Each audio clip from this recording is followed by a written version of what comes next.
பூட்டி மண்ணில் உழைக்கும் நம்ம உழவர்க்கெல்லாம் முதல் வணக்கம். மாட்டுக்கும் மண்ணுக்கும் கதிரவனுக்கும் நன்றி சொல்லும் எங்க கொண்டாட்டம் தான். பொங்கல் பொங்கல் இப்போது இங்கே ஆட்டம் தான் போடும் காலேஜ் பசங்க. பொங்கல் பொங்கல் போகிக்கு பொங்கல் கொண்டாட்டமா நாங்க இருப்போமுங்க.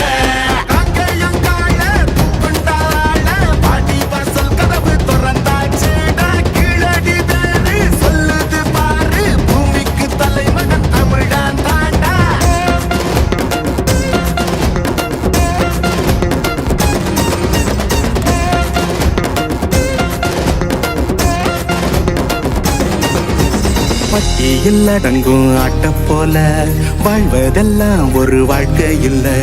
வெட்டியா சுத்துற வேலை இல்ல, கொடி கட்டித்தான் பறக்கணும் வானத்துல.